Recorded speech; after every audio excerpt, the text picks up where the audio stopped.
I wanted to make another video over. This is Edward Ambrosi. I'm the founder of Europe Capital Partners, and we're a firm that does a lot of B2B marketing and B2B sales as well. So I wanted to record some of the basic stuff about cold email, key performance indicators and metrics, and how you need to think about the metrics in the space.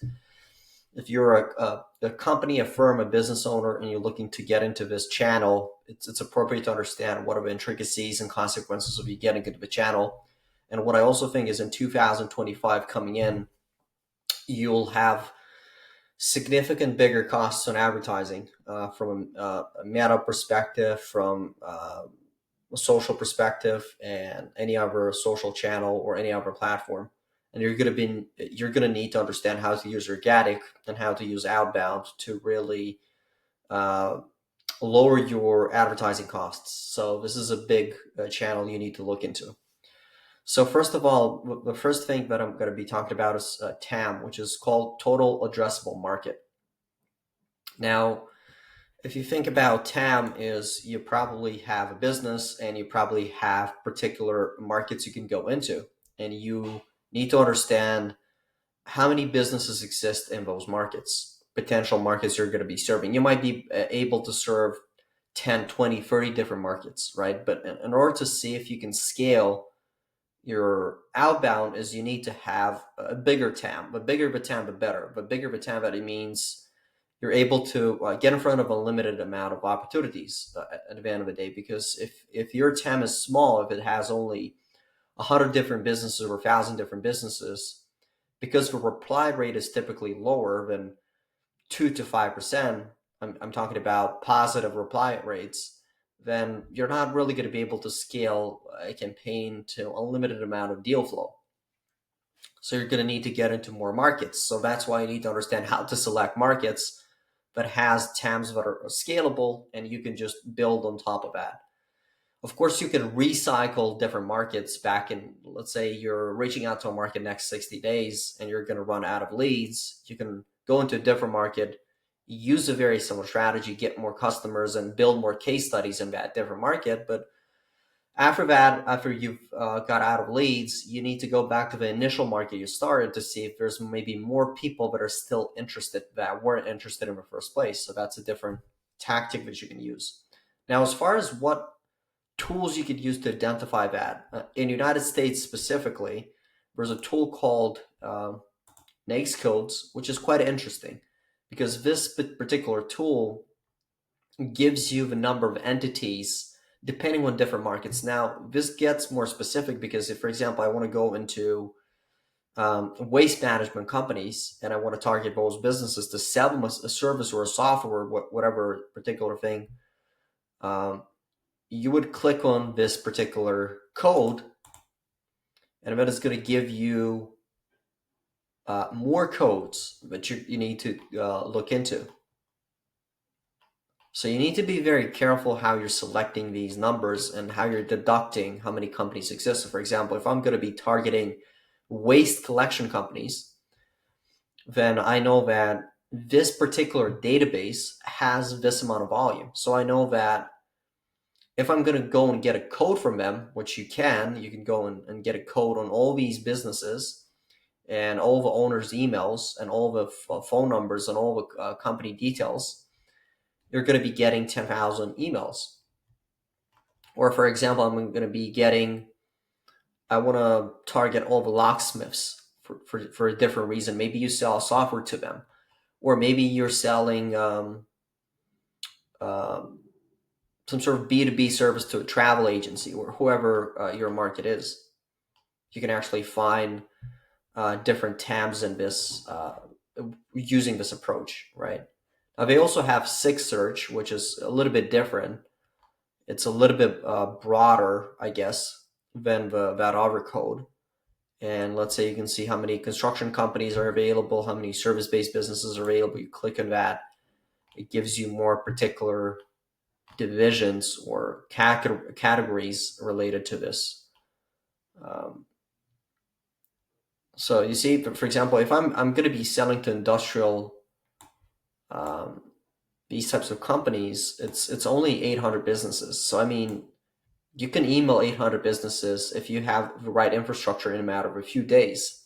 So you're going to run out of leads. So you need to think of a strategy that would allow you to have more markets, a bigger total addressable markets, so you can continuously get pipeline so that never ends. So that's my thought process. You can also do some ChatGPT basic research and you can ask ChatGPT, okay, so how many companies typically exist in between this revenue amount and that revenue amount in this particular space in this geography? Because that they're going to try to get some of his basic data for you. It's not going to be accurate. It's not going to be as accurate as this other tool, but it's going to be fairly accurate. Now, if you're targeting a very specific market and you're not able to find the data in these websites, because it might be the case that you're not going to be able to find it, you can go to tools that are more domain specific. And there are very specific databases, B2B databases, or tools that go a little bit more targeted. And you're going to need to Google that on your own to find out the specifics if you can't use this. Some more generalized tools that work for a lot of different markets is Apollo and Clay. So you can go into them and try to do some total addressable market research to see how many businesses exist. For example, if I'm going to be selling a service to accounting firms, if you're going to go to Apollo, you're going to find all the accounting firms. You're going to see the addressable market in between 1 and 50 employees and so forth. Now, you also need to be very aware of the pain points of that market.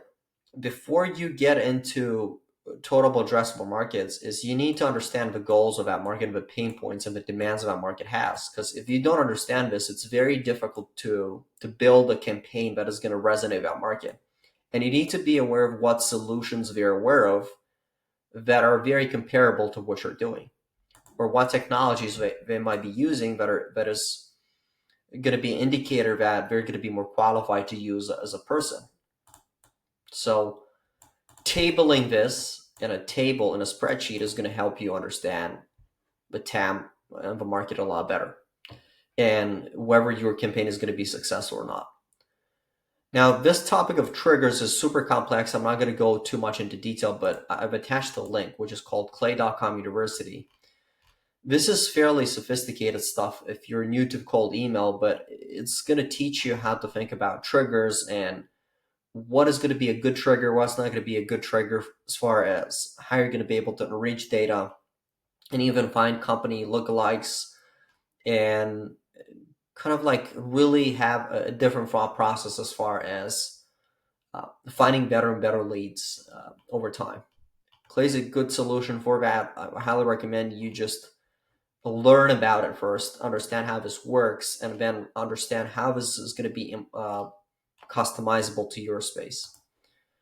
I'm probably going to be releasing a lot more videos related to this later in the future, when I'm going to be a lot better at the whole technology stack, because this is quite sophisticated and you're going to need to understand how to use it for your space. Probably a course that is going to customize it for your space is going to be more relevant, but of course you can get the generalized knowledge and how to clean the data, how to enrich the data, formulas, how this actually works, how you can use triggers and so forth is really going to help you. Now, when you're building a campaign, one of the most relevant key metrics when you're building a campaign is open rates. And the only way you can test for open rates is by you testing a lot of open rates in that market. You can't just test one over 1,000 emails and understand if the open rate is going to do well. You need 100 emails per different subject line, and you need to test 5, 10, 20 different subject lines until you understand what's going to scale. This is basically by far the most important metric initially. You're going to optimize for above 50, 60, 70%, depending on what market you're in.